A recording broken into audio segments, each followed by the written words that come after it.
Dartmoor prison, isolated from the outside world by walls of granite.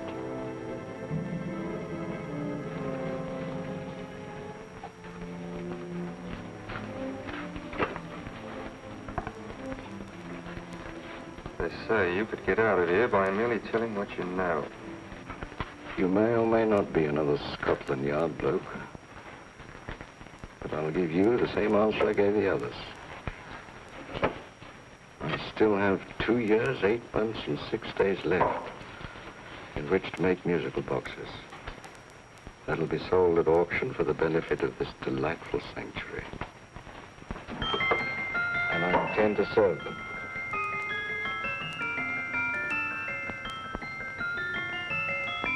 Move along.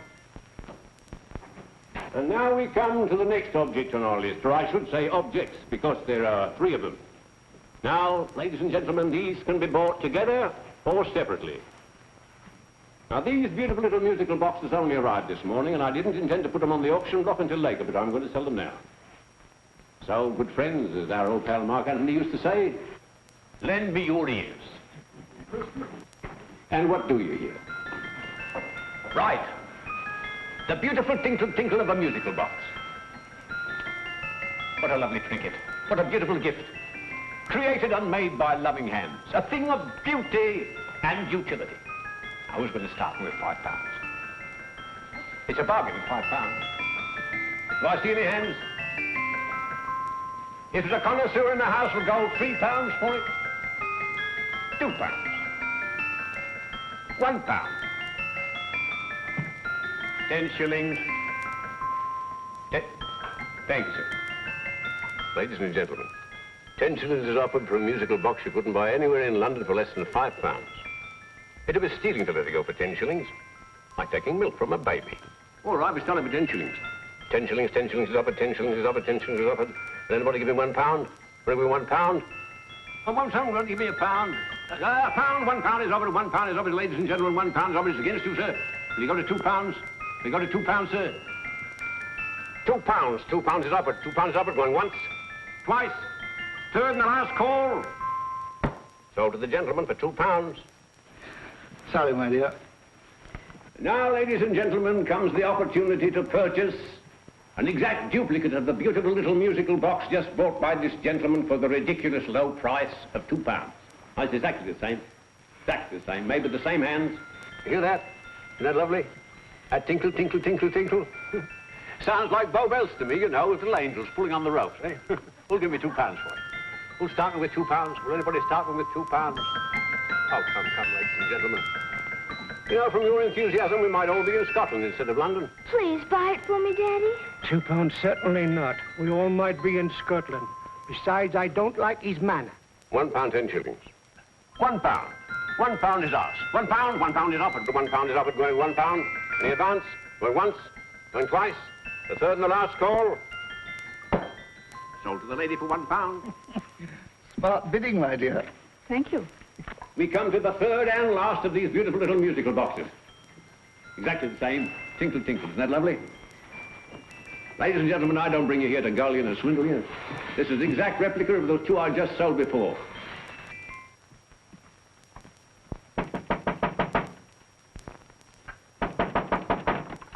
We're closed. But this is extremely important.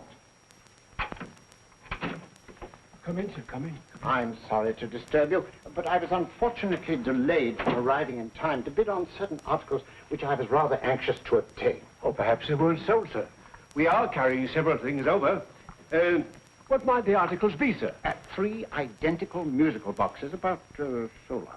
Oh, I'm sorry, sir, but they were sold. Pity you weren't here to bid on them. They didn't bring anything like the real value. I'm most anxious to obtain them. I wonder if your records would show who the purchasers were. Oh, we don't usually give out that information, sir. For certain, shall we say, sentimental reasons, I'm most anxious to get in touch with the purchasers. I'd be willing to pay, shall we say, £5. Well, for certain sentimental reasons, sir, we'd be very happy to oblige. Alfred, today's sale. The 3 musical boxes. Musical boxes, oh. Ah, here we are. The first purchase for £2 from Mr. Julian Emery, 52 Portman Square. Write this address down, Alfred. Yes, sir. Second didn't leave any name. Oh, how unfortunate. I think she's a dealer. You see, they don't like us to know where the things are going. On account of the profits. You say the second purchaser was a woman. Can you give me a description of her? Oh, she was a young woman. Fairly tall, slender. Had a light complexion and dark hair, and she was wearing A grey suit, don't you remember? That's right. She probably runs a gift shop. She paid £1.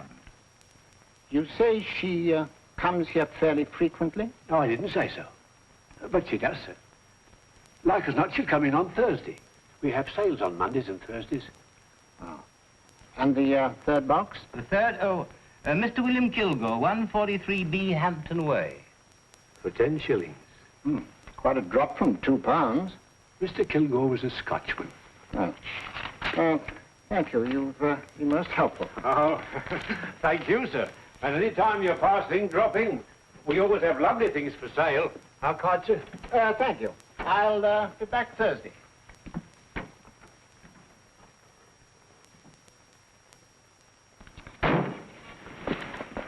The message reached us too late. Musical boxes are being sold. Well, let's get out of here.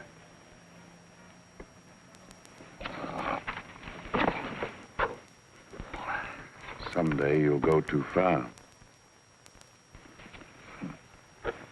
Reaching for a star, you fool. Yet a fool may touch a star, Colonel Cavanaugh, if he but reach high enough. But not possess it as you would. The musical boxes, they're being sold. What a pity for you, my dear Colonel. Is it my fault that the message reached us only an hour ago? Is it my fault that they were sold? You can't hold me responsible for that. Hope for your sake you're right.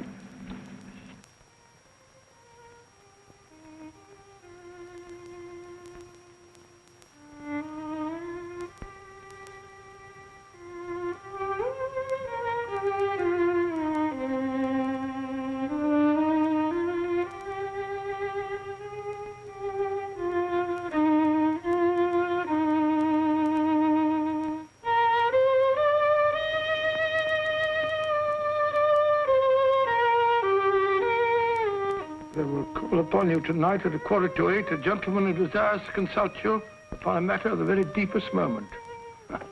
Remember that letter, Holmes? It was written over 2 years ago. An interesting case, devilishly interesting. Irene Adler. What a striking-looking woman from the brief glance I had of her. Seems only yesterday. What charm. What poise, and what a mind. Sharp enough and brilliant enough to outwit the great Sherlock Holmes himself. I take it the new issue of the Strand magazine is out, containing another of your slightly lurid tales. Indeed. What do you call this one? I call it A Scandal in Bohemia. Not a bad title, eh? If you must record my exploits, I do wish you'd put less emphasis on the melodramatic and more on the intellectual issues involved. More on the what do you mean by that? Well, I do hope you've given the woman a soul. She had one, you know. By the woman, I suppose you mean Irene Adler. Yes. I shall always remember her as the woman.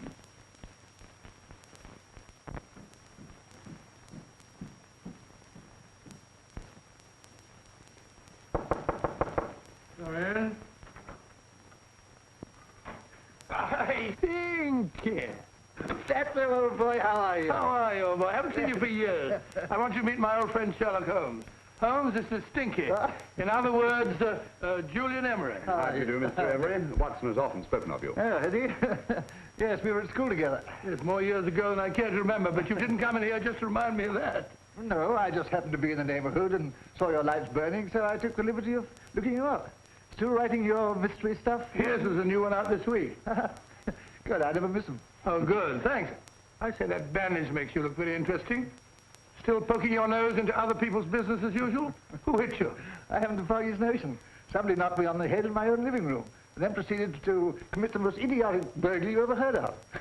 Fellow must have been balmy as a coot. Balmy? Why? Come sit down, old boy. Would you You like a cup of tea? Huh? Oh, all right.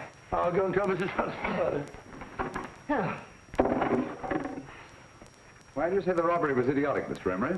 Oh, simply from the fact that with about £5,000 worth of musical boxes in my living room, the thief, who I caught in the act, made off with one that isn't even worth £5. I gather you're a collector of musical boxes. Yes, I am indeed. Some of them very beautiful, but not the one that was stolen.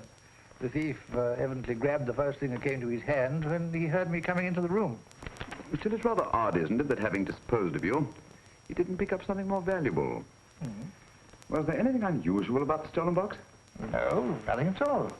No, I picked it up in the south of France, several years ago. You say you have many valuable music boxes, and yet the thief made off with one that isn't worth £5. Sounds like rather an intriguing little problem. Well, I take it that he was just an ordinary petty thief and didn't know the value. That is a possible explanation, and yet I venture to say that the average petty thief has a more extensive knowledge of the value of objets d'art than the average collector. Well, anyway, that's Scotland Yard's theory. They didn't get very excited about it. That's consistent anyway.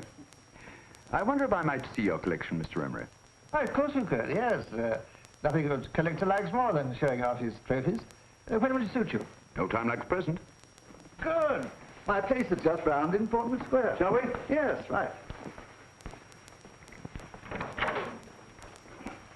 Hello? Where are you going? Stinky hasn't had his tea yet. Oh, I'm sorry. We're going round to my place, where I'm going to give you something better than tea. Now, this one was made for Louis XV, and is one of the very few still in existence from that period, and a particularly fine specimen at that. Charming, isn't it? Quite. They all sound to me like a lot of mice running about on a tin roof. I'm afraid you have no ear for music, Watson. Give me a good old band playing a rousing march. You have all your silly little tweets.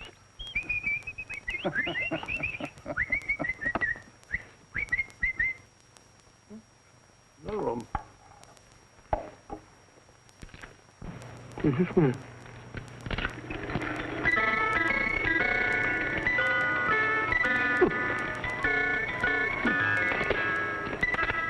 Stupid thing. Singing rabbit.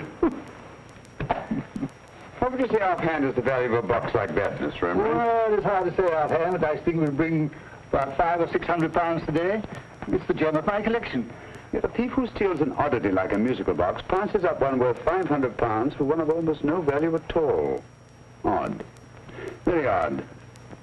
What was the stolen box like, Mr. Emery? Oh, just a plain wooden box about so big. Mm-hmm. As a matter of fact, I have one over here almost exactly like it.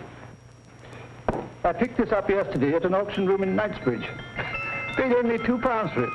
Of course, I wouldn't in the ordinary way add one like this to my collection, but the tune intrigued me. I'd never heard it before.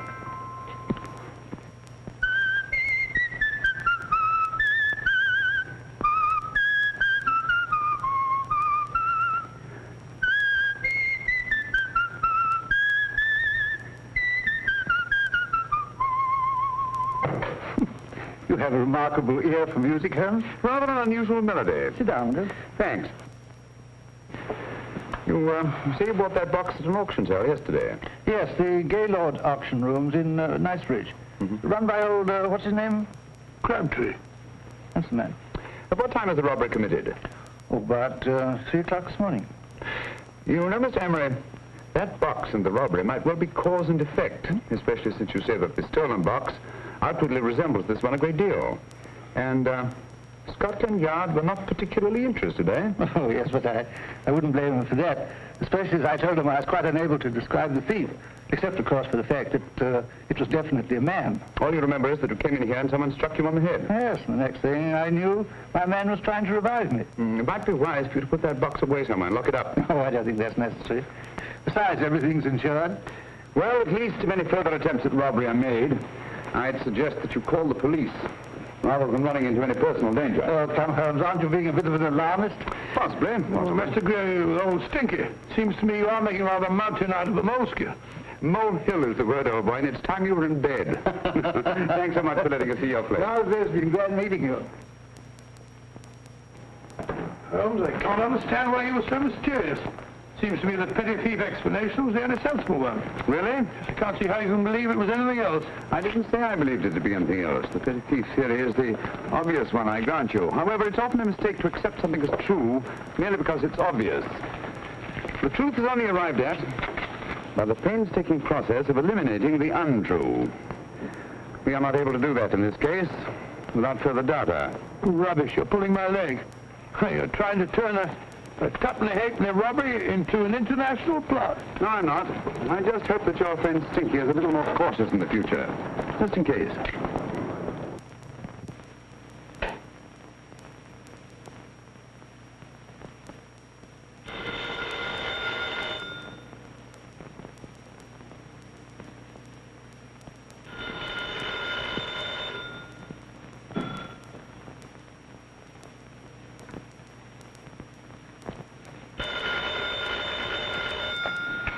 Yeah? Yeah? Julian Emmerich here. Who? Why, of course I remember you, Mrs. Courtney. Yes. Yes, you're the one bright spot at that appallingly dull affair of Lady Sansa's. Huh? Of course it isn't too late to come around. Yes, I shall be delighted to give you a drink. I tell you what, come straight up and I'll leave the door unlatched.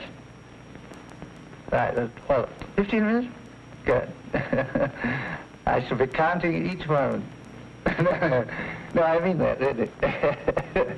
Right, goodbye.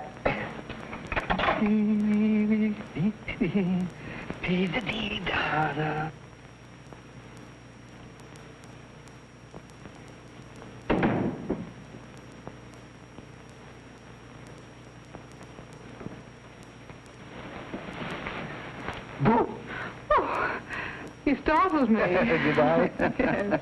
Must be the pixie in me. I know I shouldn't have called you so late, but I was at a party just around the corner, and I remembered your invitation to see your collection of musical boxes. My dear Mrs. Courtney, the pleasure is all the greater for being so unexpected. My friends call me Hilda. Thanks. Mine call me Stinky. Stinky, how quaint. Oh, what a perfectly wonderful collection of musical boxes. You know, when you told me you had a collection, I had no idea it was so attractive. Yes. They appeal to the ear as well as to the eye. Oh, what a plain little one. Why, it looks just like a country cousin amid all this grandeur. No. You mustn't underestimate the country cousin. Only last night a burglar broke in here, and with all these to choose from, went off with one very much like it. Really? Yes, I don't mind the loss of the box so much, but I do resent this crack on the skull. But it makes you look so interesting. Oh, do you think so? It's funny, that's what old Fatso said. Fatso? I mean, Dr. Watson. He was here this evening with a friend, Mr. Holmes. He's interested in my collection, too. Sherlock Holmes? Yes. Do you know him? I've heard of him. Yes, he seems to think I'm in some sort of danger. What a haunting tune. It takes me right back to my childhood. Really? Do you know, it's odd that you should be interested in that particular musical box. Odd? Why? Because Mr. Holmes is also interested in it. He may have been more interested in the tune than in the box. I did, yes, that's right. I remember now. He whistled it note for note, having heard it only once. Really? He must be a remarkable man. Bit of an alarmist, if you ask me. Don't you believe in warnings? Of course not. Who'd want a box like that? I would. You're not serious.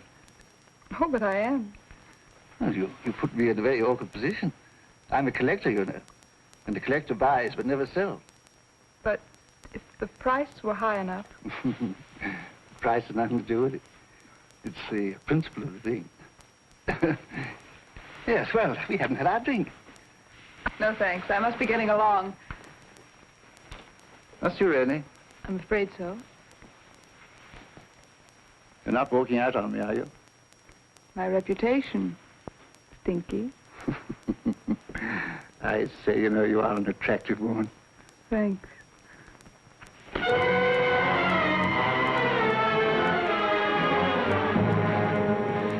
You fool. I told you to wait outside. What did you have to kill him for?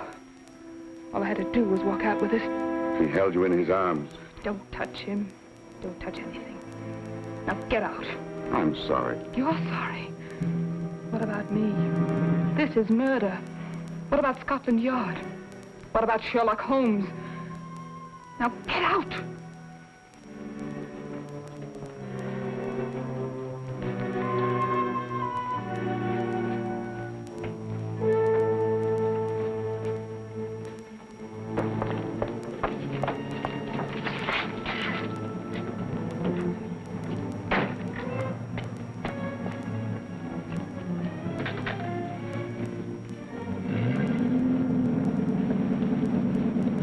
you get it? Good. Did you have any trouble with him? Just a matter of murder. Mr. Holmes. Hopkins. Thanks for coming so promptly. Inspector Lestrade suggested that I call through to you. Mr. Emery was the client of Mr. Holmes, Inspector. Indeed. You didn't mention that when I telephoned you, Mr. Holmes. Well, not exactly a client, Inspector. Sergeant Thompson? He was killed between the hours of 11 and 2 o'clock this morning, Mr. Holmes. Must have been someone he knew, someone of whom he had no suspicion. Poor old Stinky. It's all my fault. I should have prevented this. Well, it's no time to start talking about that now, Doctor. Apparently it's gone. That's the second attempt on the musical box that Emery bought at the auction sale. And this time it was successful. But that box was only worth £2. It was worth a man's life, Watson. I think we'd better pay a visit to Gaylord's auction room and that fellow Crabtree. Inspector, may I suggest that you make a complete search of this flat for a small, plain, musical box about that size? Thank you. Come on, Watson. You say the first box went to Mr. Julian Emery. The second to Mr. Kilgore, 143B Hampton Way. And the third to the unidentified young lady who presumably has a shop and lives near Golders Green. That's right, Mr. Holmes. Isn't it rather strange, Mr. Crabtree, that you should have had 3 identical musical boxes all playing the same tune? Where'd they come from? Dartmoor Prison. Dartmoor? Yeah, we get a regular shipment from there every month. The inmates manufacture them. Well, they make all kinds of things, you know, pipe racks, waste paper baskets, musical boxes. Did you happen to notice if anyone showed any particular interest during the auction in the purchasers of these 3 boxes? Oh, come now, Mr. Crabtree. This is very literally a matter of life and death. Well, since you put it that way, Mr. Holmes, there was a gentleman came in here about an hour after closing time, and he was in an awful state, he was. He gave me £5 to tell him where the boxes had gone to. He said they had a sentimental value for him, sir. Expensive sentiment. Can you describe him? He was tall, distinguished looking, and he had grey hair and a moustache. He was quite a gentleman, sir. What was his reaction when you were unable to supply him with the address of the young lady who owned the shop? I told him the young lady usually come back on Thursday. He said he'd come back on Thursday. Now, that's tomorrow. Thank you, Mr. Crabtree. You've been very helpful. Thank you. Come along, Watson. Where are we going now, Holmes? To the home of Mr. Kilgore, the man who bought the 3rd box.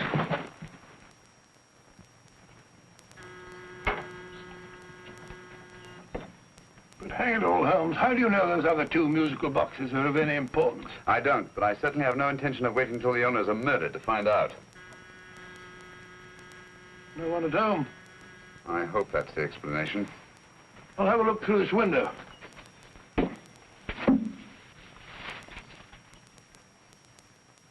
Doesn't seem to be anyone there. The whole place seems deserted as far as I can see. Yes. Mr. and Mrs. Kilgore at home? No. When do you expect them? Oh, in an hour or so. There's no use you're hanging about. They don't buy nothing from peddlers. Peddlers? My good woman, this is Mr. Sherlock Holmes. Sherlock Holmes? Oh, go on. Do you mind if we come in and wait?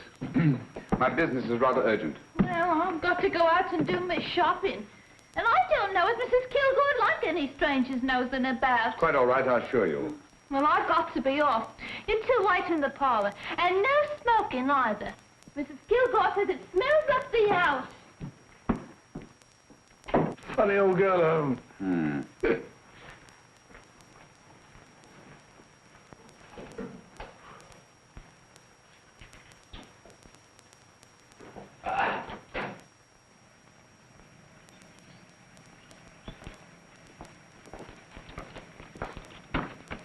Park Lane. Park Lane? And what would the likes of you be doing in Park Lane? Now, don't worry about the fare, Ducky. If you know how to get to Park Lane, up it.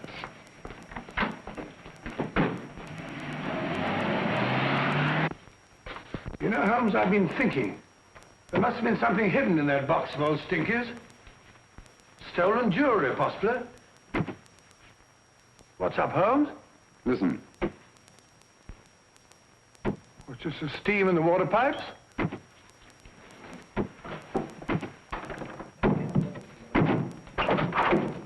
Watson! Great Scott! Come on, Holmes. Get on the chair here. It's all right, my dear. There.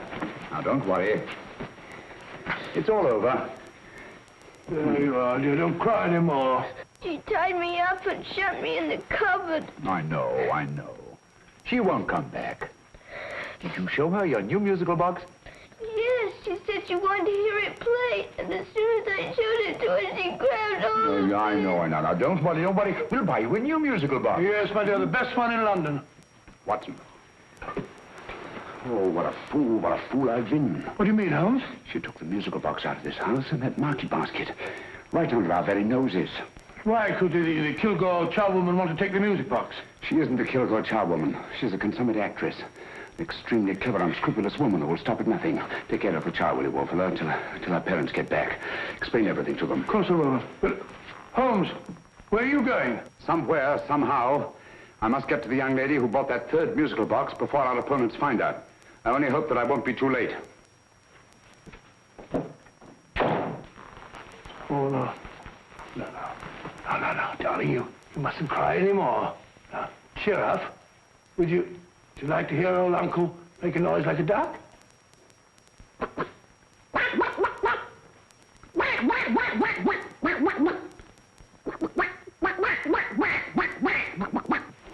Oh, sorry.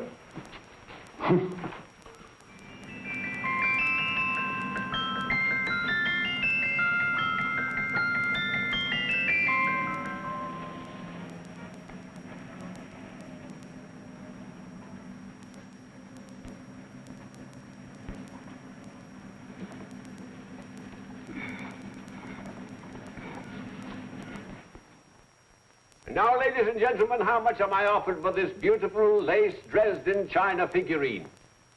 A lady of the French court. Now, this is the genuine article. What a beautiful ornament for your mantelpiece. Or you could use it as a centerpiece on the dining room table. Now, will somebody start me for £10? Will somebody start me for £10? £8? £7? All right, £5 is offered, £5 is offered, £5 is offered, £5.10, £5.15, £5.15. £6 is offered, £6, going once, going twice, the third and the last call. Have you all done? Sold to the lady from Twickenham for £6. Next, we have a real museum piece, ladies and gentlemen. A fine 19th century doll. A costume and exact replica of the holiday clothes worn by the Hungarian peasant women. Now, ladies and gentlemen, an article like this would cost you from £15 to £20 in a West End shop. I'm not going to ask you for anything like that. Who'll give me £2 for it? £2. Anybody offer me £2? £2 for the Hungarian? £2? £1. What? Does anybody give me £1? Anybody offer me £1 for the doll? £1 is offered, ladies and gentlemen. £1 is offered. Now, I'm not going to waste your valuable time or mine in trying to get one half of what this beautiful doll is worth. If the young lady can steal it for £1, that's her good fortune. So it's going once, it's going twice, the third and last call. Any more? Sold to the young lady for £1. And now, ladies and gentlemen, may I draw your attention to something which may be a great surprise to you, worthy of any collection. The only other one like it is in the British Museum. It's a Ming vase of the 7th dynasty. This vase lay in a large collection somewhere outside Rome for over 2 centuries, I understand. It was discovered there by the noted antiquarian, Sir Andrew Coppleston. Now, some of you may remember Sir Andrew Coppleston. Besides being a noted traveller and antiquarian, he's also a gentleman rider.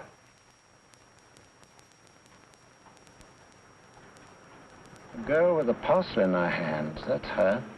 Are you sure that's the girl? Well, she fits perfectly the auctioneer's description. Follow her, Hamid.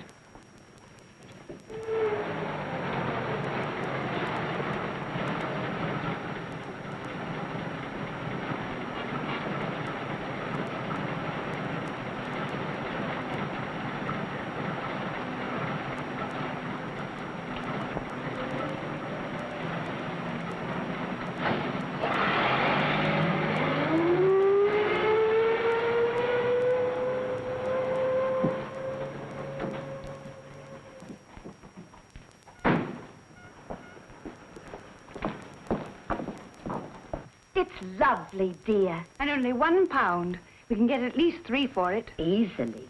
I'll go make some tea. I could do with a cup. Right.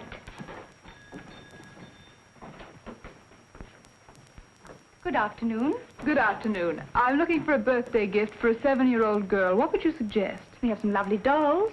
Now, this Hungarian I think she has enough dolls already. Books are always welcome. Well, I'm looking for something a little different. Well, that's rather cute. What is it? Well, that's a musical box. Children always love them. And this is an exceptionally nice one. It plays many tunes.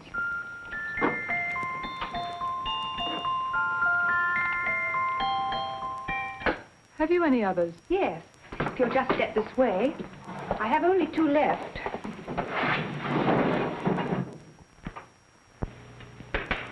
Oh, nice.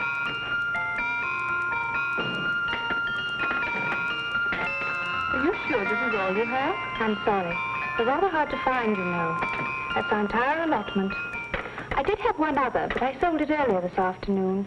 But it was only a plain wooden one. It wouldn't have been a very nice gift for a child. Really? Do you happen to know who the purchaser was? Why, yes. He left his card, just in case anyone should inquire for him.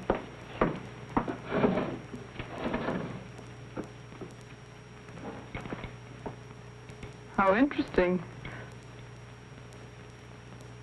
I'm sorry, but I'm afraid I'll have to look a bit further. Thank you anyway. Good afternoon. Thank you.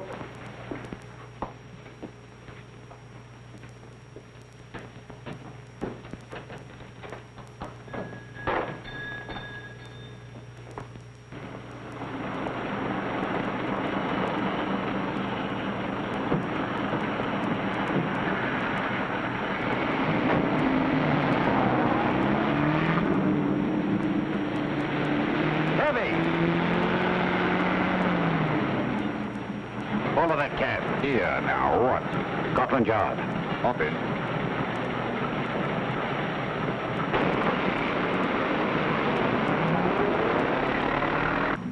Sherlock Holmes. I might have known. We thought we were the hunters, instead of which we're the hunted. We've been fools. We played right into his hands. Of course. He's had us followed. Don't look. The man in front of the toy shop. Hamid. Turn sharp right at the next corner and again at the next.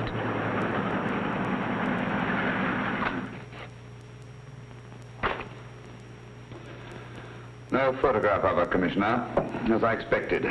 She's not a known criminal. But how do you expect to know if you do find her? After all, she was disguised as a charwoman. Don't worry, old fellow. If I ever see her again, I'll recognize her. Well, it won't be long till we know who they are and from where they operate. Who's covering them? Sergeant Thompson's following them, sir. They won't get away from him. He's a good man. We could have arrested them at Clifford's toy shop if we had any proof. But we know that they killed Emery. Proof, my dear fellow. We must have proof. We've x-rayed it, sir. There's nothing whatever concealed in the box. We'll have a look at the plates.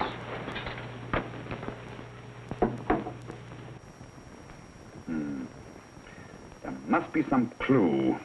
And it's probably so obvious that we've all overlooked it. Seems to me we're up against a bunch of lunatics. Not lunatics, my dear fellow. Extremely astute, cold-blooded murderers. What can these little musical boxes have in them that's so important? Don't forget, they were made in Dartmoor prison. You can smuggle stuff into prison, but not out. You want us to break the box apart, sir, to see if there's anything the X-ray hasn't caught? No, not yet. Do you mind if I take it? Certainly. Thanks.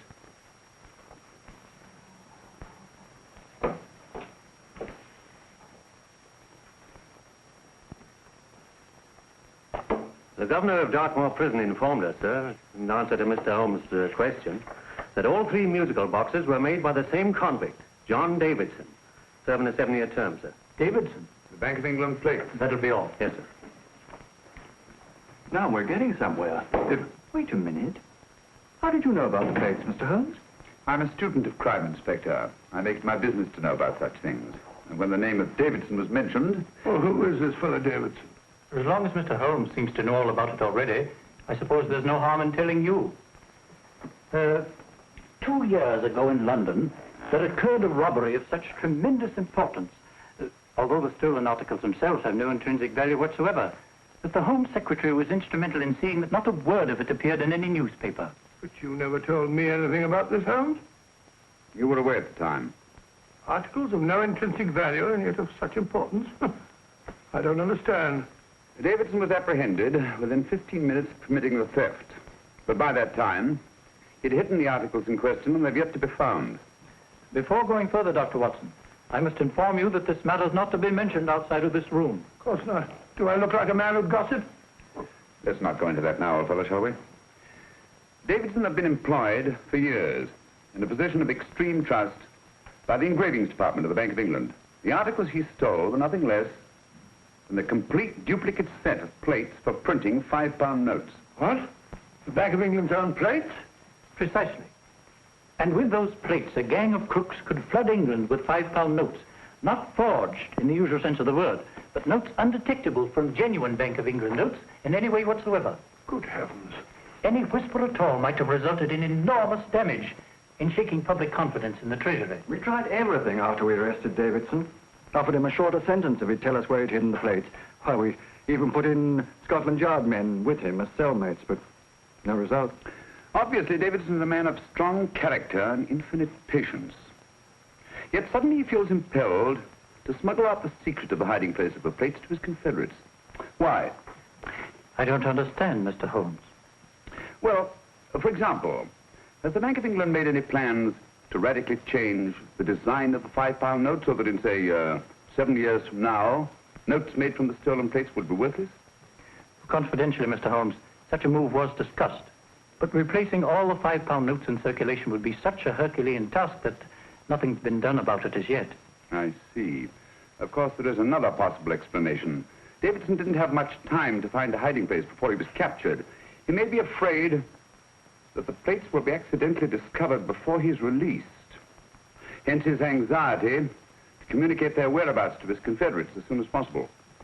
I believe you've hit it, Mr. Holmes. I'm sure that the message is contained in this musical box. Or rather, in all 3 musical boxes, since possession of all 3 seems to be essential.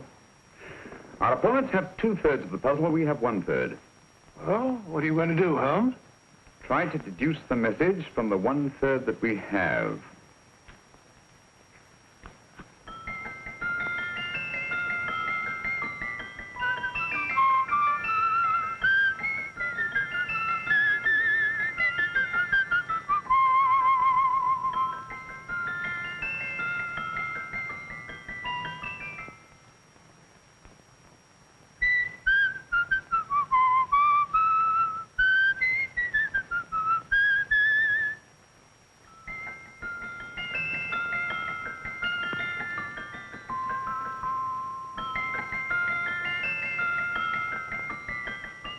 It's the same tune as the one played by Emery's musical box. And yet it's different. Sounds the same to me. The tune. Somehow the tune is the key to the mystery. It must be the tune. Otherwise, why use 3 musical boxes to convey the message? Why not collar boxes or shoe boxes? Yes? Oh. It's for you, Inspector. Oh, thank you, sir. Inspector Hopkins speaking. What? Where? Golders Green Station reports they've just found Sergeant Thompson's body. From the tire marks on his clothes, he was apparently run over by a taxi. What an unfortunate accident. Not an accident, my dear fellow. I'm afraid it's murder. You never know just who you're going to meet when you're walking down a busy London street. Mrs. Orchid, Mrs. Brown, any subject of the crowd. Oh, you never know just who you're going to meet. So you better hold your topper in your hand, just in case you meet a lady on the Strand. Girls will think you're kind of sweet, and your day will be complete. Oh, you never know just who you're going to meet. Now a gentleman is judged by his appearance. Yes, a gentleman is judged by how he talks. Now he's much better off when he's acting like a top, especially if he's taking him a walk. What on earth is this outlandish place? A rendezvous for actors. Actors? Buskers, old boy. You've seen them 1,000 times. Actors who entertain the queues, waiting outside theaters. You're gonna meet when you're walking down a busy London street. So you better wear your best, go aside to look your best, 'cause you never know who you're gonna meet. Oh, you better keep your manners right in view. Just in case the lie you give the house you do. Keep your trousers in a pleat, shine your shoes and keep them neat, 'cause you never know just who you're gonna meet. Blimey. Mr. Holmes. How are you, Joe? Never better. And yourself? Fine, thank you. I want you to meet a friend of mine, Dr. Watson, Joe's sister. Oh, well, any friend of Mr. Holmes is a friend of mine. Hi, Joe. He did me a good turn once that I'll never forget. Yes, I cleared Joe of a most unpleasant charge. Murder, no less. Really? By proving to the satisfaction of the police that he was busy at the time blowing open someone's safe. That's right, Governor. Good gracious me. Joe, now you can help me. Come on, buzz off, buzz off. Come on, off it, off it. Can't a gentleman have some peace and quiet around here? And you too. There you are, Mr. Holmes. Now we can have some peace and quiet around here. Thank you, Joe. There's £5 in this for you. Well, I wouldn't want to take it on myself, sir, but I can get somebody to do it for you for half of that. You don't know what the job is yet. For £5? Murder, ain't it? What? No, Joe, not murder, just music. I want you to identify a song for me. Oh, there ain't a song that's been written that I don't know. That's why I came to you.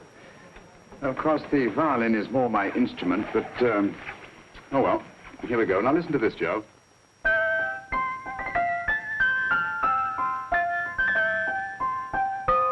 Wait a minute. You're playing that wrong. That should be E natural, not E flat. You know the song? Oh, yes. It's an old Australian song called, The Swag Man. But you're playing it all wrong. That's what I hoped you'd say. Now listen again, Joe.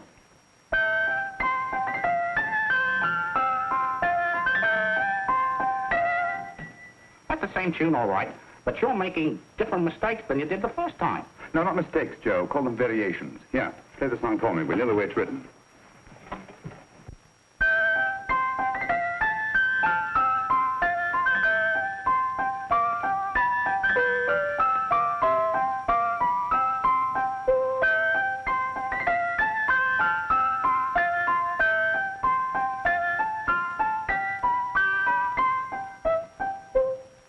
There you are. Thank you, Joe. What's it mean, Holmes? You onto something? Perhaps. I don't know yet. It's probably a code of some sort. Joe? Could you write the song down for me?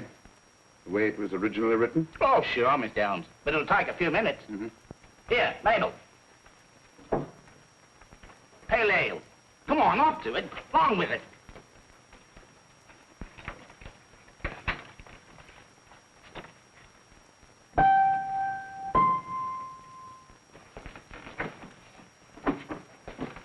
Well, obviously it isn't the lyrics.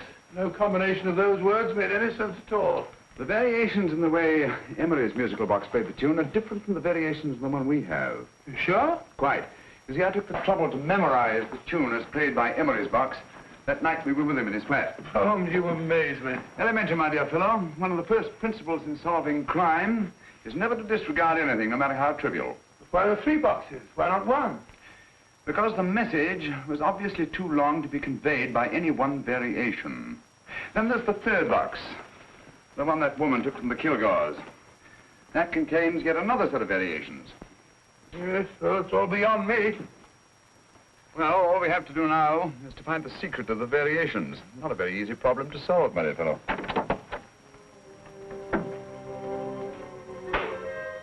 Hello. What's up? We've had company. I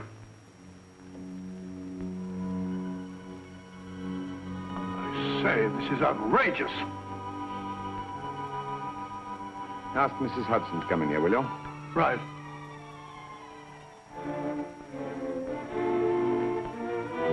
Mrs. Hudson? Yes? Oh, there you are. Will you come up here at once, please? Oh, coming, sir.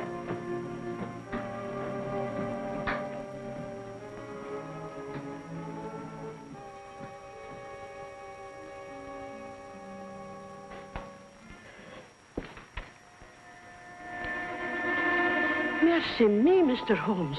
What has happened? Who called while we were out, Mrs. Hudson? Just a young lady. The one who said you wanted her to wait for you. And a nice-looking old gentleman with Our her. friends again, Watson. Friends?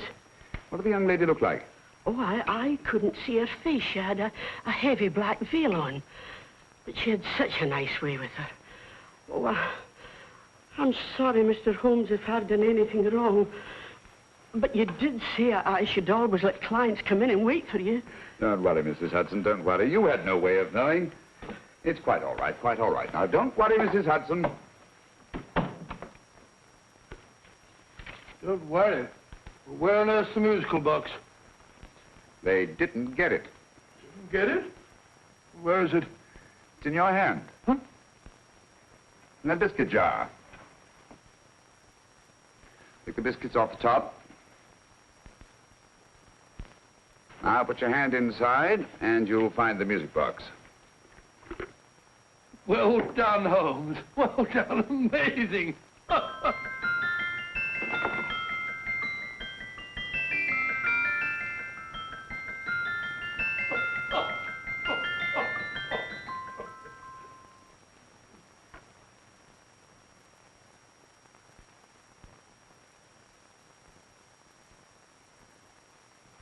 Whew. Nice fresh smell. Like a pub after closing time.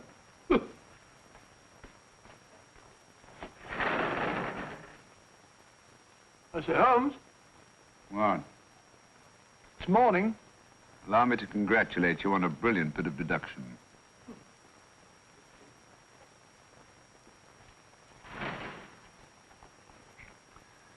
It's not a transposition, not a polygraph transposition, not a trigraph, nor any known form of decoding.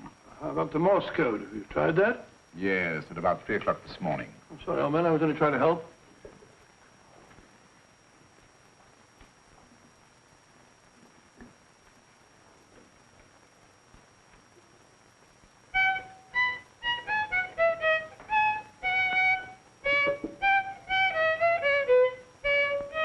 Oh, do me a favor. Not again. Must have heard that thing 1,000 times. Kept me awake all night.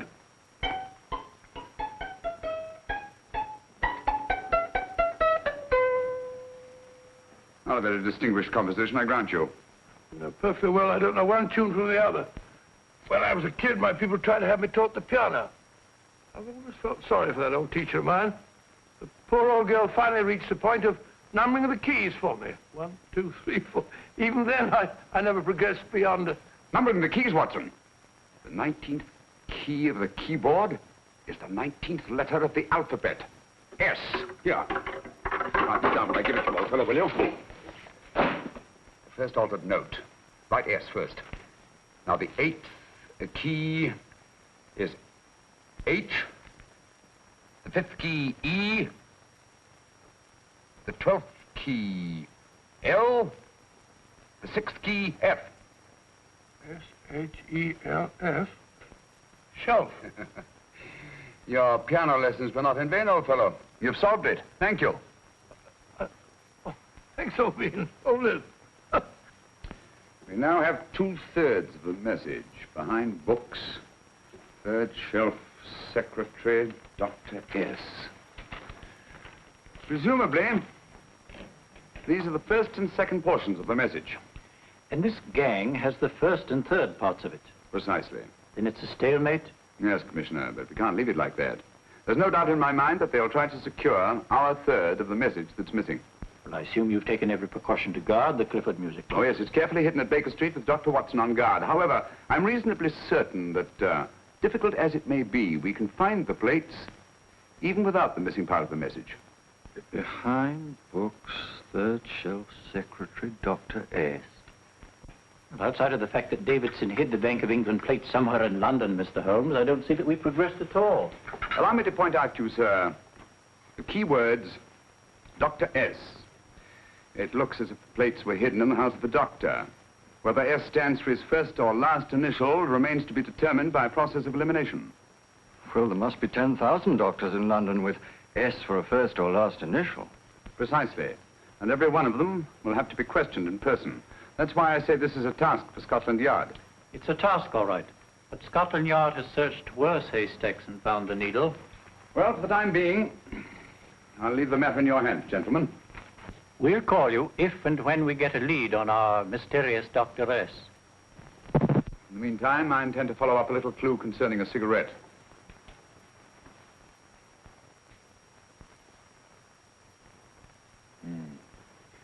You're certain of the identification of the tobacco? Absolutely. I have made up this special blend for only 3 customers. It is almost pure Egyptian, with admixture of latakia for added body, and a pinch of perique. Merely a whisper, as one might say, for elusive fragrance. Yes, yes. And the 3 customers? Major Wilson in Bombay, India. Mrs. Catherine Leamington Smith in Ireland. Yes, and the 3rd? Mrs. Hilda Courtney of Park Mansions, Bryanston Square. Thank you. Thank you very much. You've been most helpful. It is a pleasure to have been of service, Mr. Holmes.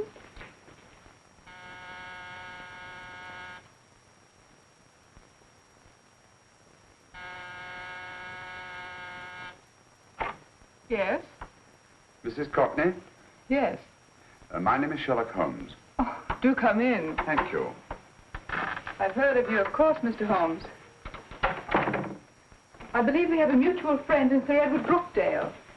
He's spoken to me of you quite often. Indeed. And to what good fortune am I indebted for this visit? I think you know Mrs. Courtney. Well, I did get a summons for speeding last week.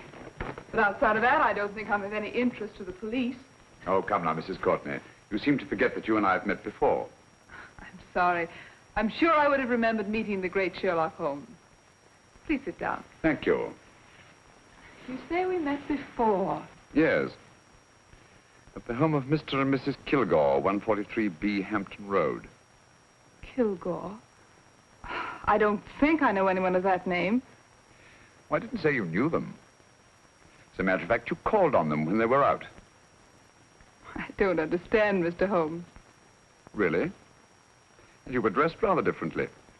Indeed. Cigarette? Thank you.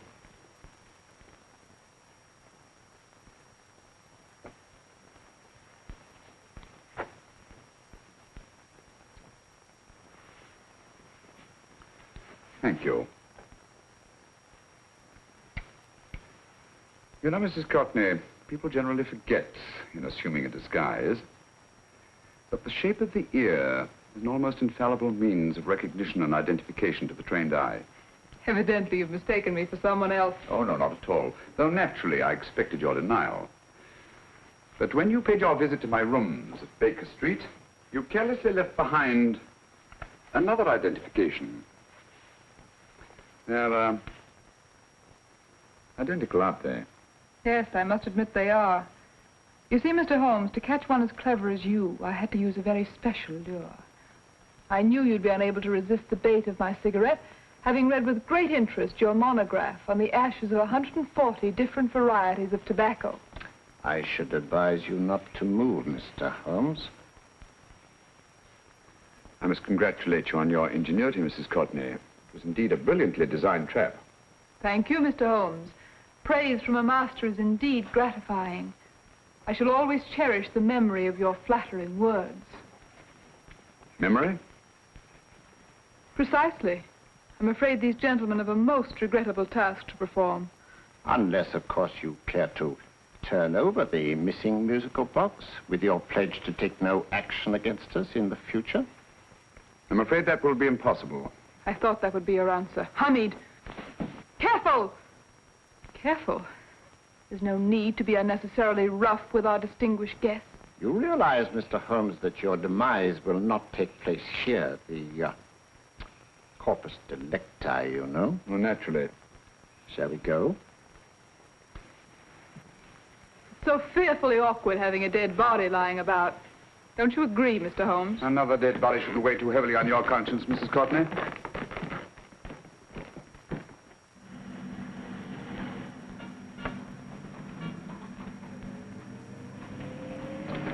You mind if I have a cigarette? Don't see why not.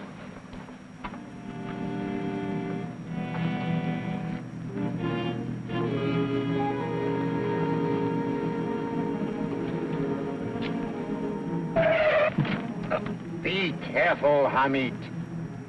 It's the brakes, they bind. Thank you, Colonel Kavanagh. It's very considerate of you.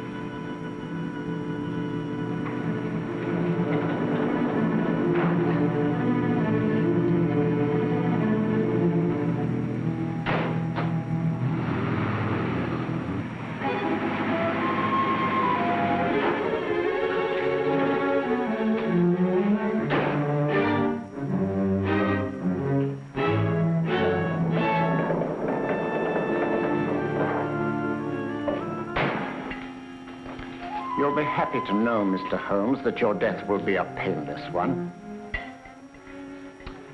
Hamid, attach this to the motor of the taxi. That little attachment, my dear Mr. Holmes, contains the deadly fluid known as monosulfide. The Germans use it with gratifying results in removing their undesirables.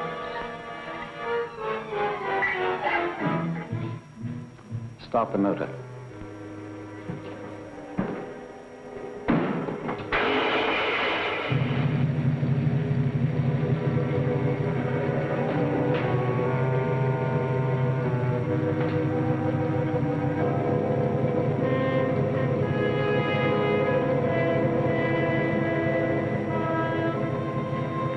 Tape his mouth.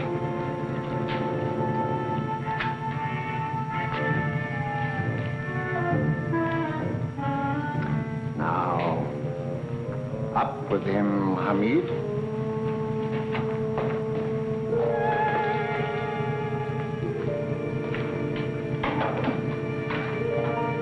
You find yourself like Muhammad's coffin, Mr. Holmes, suspended between heaven and earth. Plenty of fuel in the tank? Good. It would be too bad to have anything go wrong through so simple an oversight.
Good afternoon. Mr. Sherlock Holmes? No, I'm Dr. Watson. Oh, of course, Dr. Watson.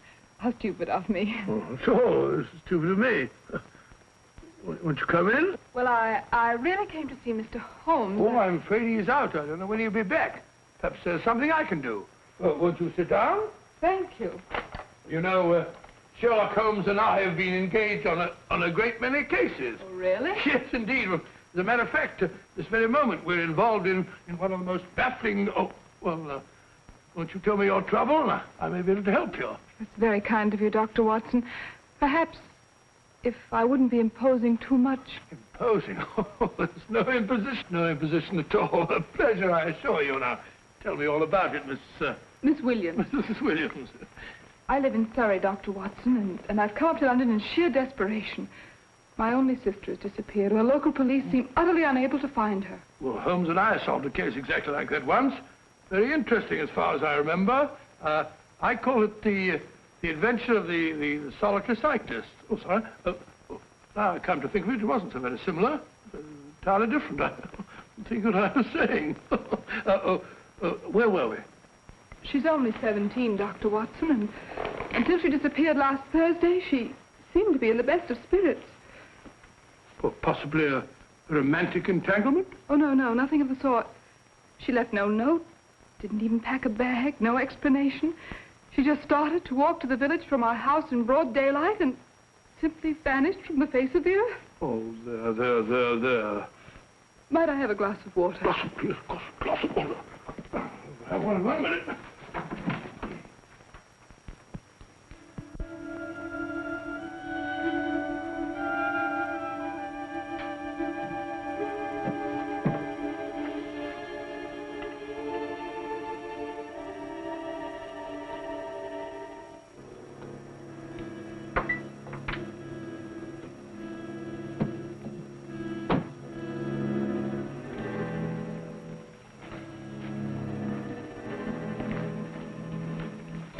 There you are, my dear. Thank you, Dr. Watson.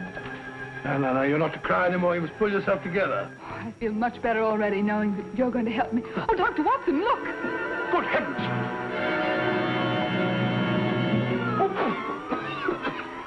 Get through the fire brigade, quickly!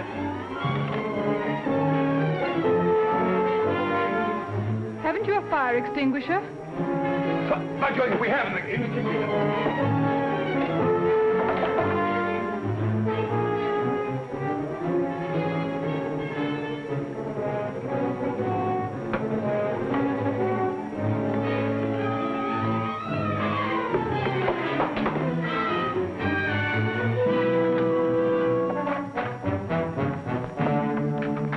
Don't you worry, Miss Williams. We'll have this thing out in no time.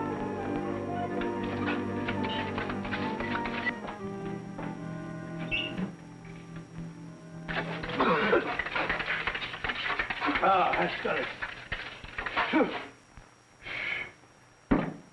It's there. Well, you see, there was no need for the fire brigade after all. I hope you weren't too frightened, Miss Williams.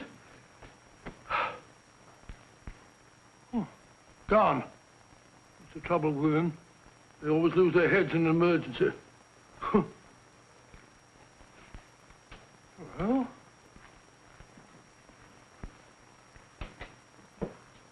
a musical box. Great Scott! Miss Williams!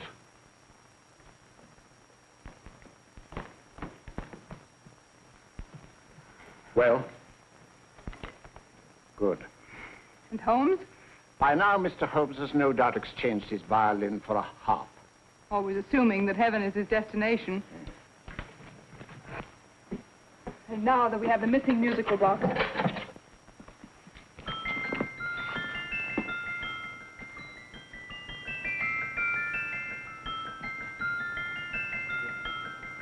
"19th note.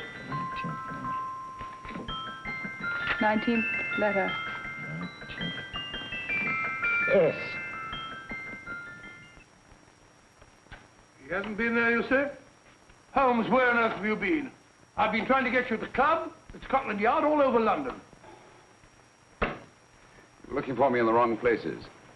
Holmes, terrible things happened. I've been duped. That woman, she made a complete fool of me. Well, what do you mean? Well, she came here, let off a smoke bomb. I thought the whole place was on fire, and my first thought was to save the musical box. No need to say any more. She has the box. Yes. Don't blame yourself too much, old fellow. She's an extremely clever antagonist. Smoke bomb, you said? Well, you can console yourself with the thought that your charming friend is at least a reader of yours. What do you mean? If I remember correctly, you wrote about my little experiment with smoke and the cry of fire in a story you entitled A Scandal in Bohemia, which has just appeared in the Strand magazine. All right, old boy. Don't rub it in. Well, it may cheer you up to know that you made a fool of me, too. That cigarette stub was planted here for one express purpose. We're going to bandaging around this place. Bandaging? What's the matter, Holmes? You hurt? Explanations will have to wait until later. At the moment, we're faced with a problem which I fear is insurmountable. Come over here, old boy, will you? Right. Our opponents are in possession of all 3 parts of the code. And here are we, while the Bank of England plates pass into their possession. Cheer up, old fellow, cheer up. As Dr. Samuel Johnson once said, there's no problem the mind of man can set that the mind of man cannot solve. What's that, old fellow? I was just quoting Dr. Samuel Johnson. He said there is Thank you, Watson. Thank you. Leaving the front reception room, we come into the main hall, where Dr. Johnson was in the habit of passing through to have his meager meals in the dining room opposite, in company with his friend and biographer, James Boswell. We will now pass up the stairway, which remains in its natural wood finish, just as it was when the good doctor was here. The framed etching on the wall is believed to have been presented to Dr. Johnson by the distinguished painter, Sir Joshua Reynolds. I've been told here that that picture was given in by Mrs. Thrale, and it's definitely not a Reynolds. Is that important, my dear? Oh, I'm sorry. This way, ladies and gentlemen, please, this way. Move along, children, move along.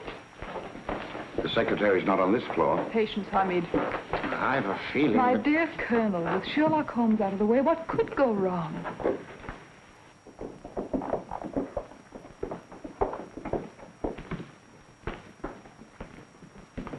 And here we have the Garrett Library, in which Dr. Johnson wrote his famous dictionary, and in which you will see also many of the great man's books and other items of interest.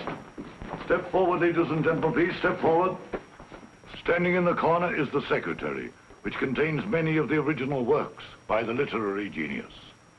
On this table, Dr. Johnson's cat, Hodge, used to sleep while his master worked. A strange thing about this cat, ladies and gentlemen, was its love of oysters. They do say that the dear doctor often went hungry to find the cat that delicacy. What a pity.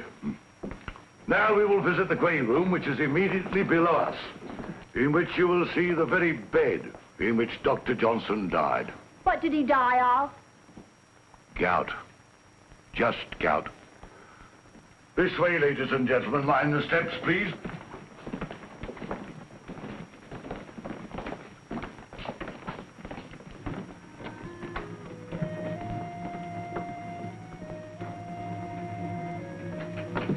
Your keys.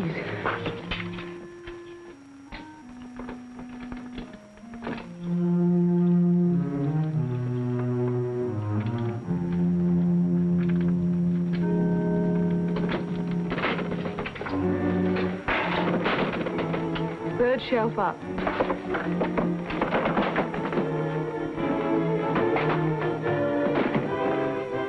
The knife.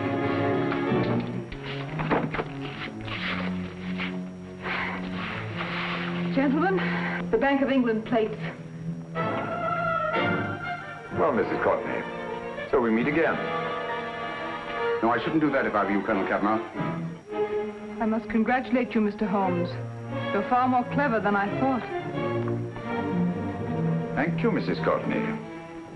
Praise from you is indeed gratifying. I shall always cherish the memory of your flattering words. Memory? Oh, thank you. And now I have a most regrettable task to perform.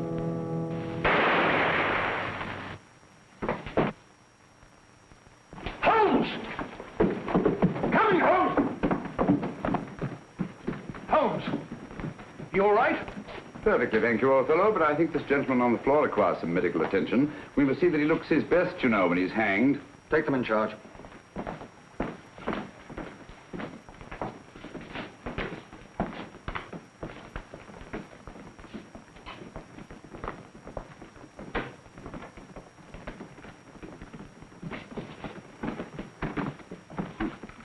A brilliant antagonist. It's a pity her talents were so misdirected. Will you see that these plates are returned to the Bank of England, Inspector? I still don't understand how you solved it, Mr. Holmes. It's entirely due to Dr. Watson. He gave me the clue when he mentioned Dr. Samuel Johnson. Well, congratulations, Doctor. Oh, thank you, Inspector. I don't think I'd have done it entirely without Mr. Holmes's help, you know.